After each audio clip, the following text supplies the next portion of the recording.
चलिए समझते हैं नारीवाद क्या है और नारीवादी परंपरा की बात भी हम करते हैं। तो देखिए सबसे पहले नारीवाद क्या होता है। नारीवाद वो है जो समाज में महिला पुरुष को समान अधिकार नहीं है, उनके बीच में समानता नहीं है। तो ये क्या करती है, समाज में मेल फीमेल के बीच में समानता की बात करती है, लिंगों की भी समानता की बात ये करती है, यानी जेंडर इक्वलिटी, यानी लिंग के आधार पर किसी के साथ भेदभाव ना हो, सबको समानता दी जाए, सबके साथ समान व्यवहार किया जाए। नारीवाद का उद्देश्य यही होता है कि जो भेदभाव से भरी प्रथा होती है उनको समाप्त करना, महिलाओं को पुरुषों के समान अधिकार दिलाना, उनको महिलाओं को मुक्ति दिलाना उनके शोषण से, उनको जो शोषण किया जाता है, और कृत्रिम बाधाओं को तोड़ना। ये नारीवाद का उद्देश्य शुरू से ही है। फिर नारीवादी परंपरा की अगर हम बात करें, नारीवादी परंपरा क्या है, ये 4 शताब्दियों में 17, 18, 19 और 20वीं शताब्दी से लंबे समय से चली आ रही है ना। इसे हम एक विचारधारा कहते हैं। नारीवाद एक क्या है, एक विचारधारा है। तो अब नारीवादी परंपरा कितनी है वो हम पढ़ेंगे बाद में। उससे पहले हम ये पढ़ लें कि 19वीं और 20वीं शताब्दी में क्या हुआ था, इसको ख्याति प्राप्त हो गई थी। ठीक है, तो आप पढ़ते हैं हम इसको तरीके 3 तरीके पढ़ते हैं जो इनकी परंपराएं हैं। इनकी 3 तरीके की परंपराएं, पहली मार्क्सवादी यानी समाजवादी, दूसरी उदारवादी, तीसरी कट्टरपंथी यानी कट्टरपंथी नारीवादी परंपरा। तो ये हम शॉर्ट में पढ़ेंगे।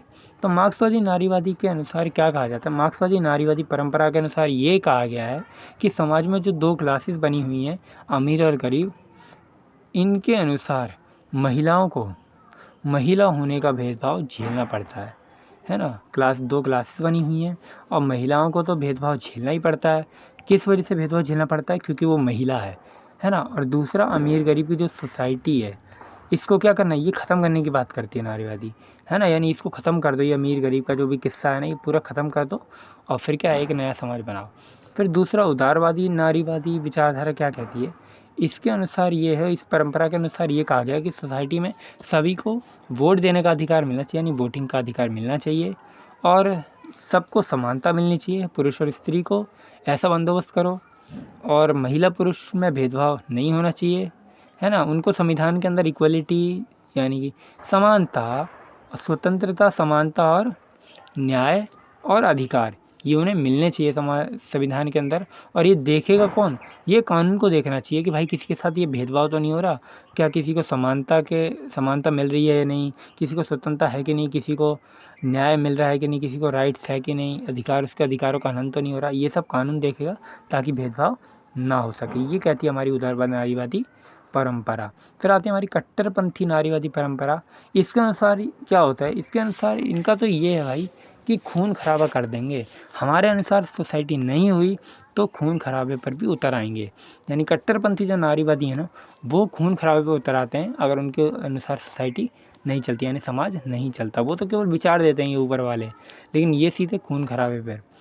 तो अब नारीवाद की जो पहली लहर थी और जो दूसरी लहर थी, उसमें महिलाओं द्वारा इन्हीं अधिकारों की मांग की गई। कौन से अधिकार, सामाजिक अधिकार, राजनीतिक अधिकार और आर्थिक अधिकार, ये अधिकारों की बात की गई।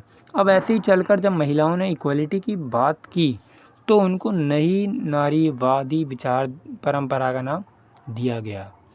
ठीक है, ये सब चलो 3 विचारधारा थी। अब ऐसे धीरे धीरे चल के जब महिलाओं ने समानता की बात करना स्टार्ट कर दिया तो फिर क्या हुआ, एक नई नारीवादी परंपरा का नाम दिया गया उनकी विचारधारा को। तो बाद में ब्लैक फेमिनिज्म, इस्लामिक फेमिनिज्म और संरचनात्मक और दलित नारीवाद का भी विकास हो गया। यानी कि ये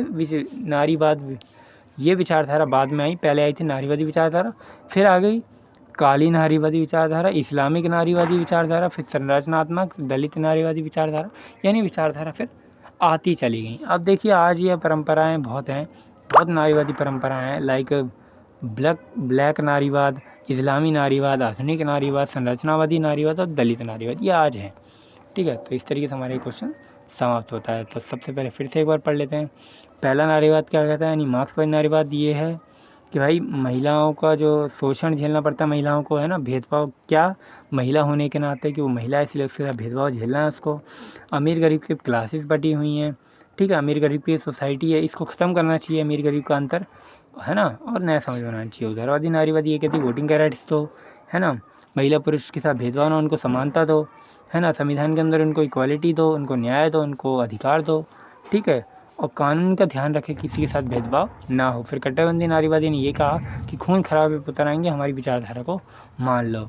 ठीक है, उसके बाद हमने ये सब पढ़ा। देन हम अगला क्वेश्चन को नेक्स्ट वीडियो में करते हैं।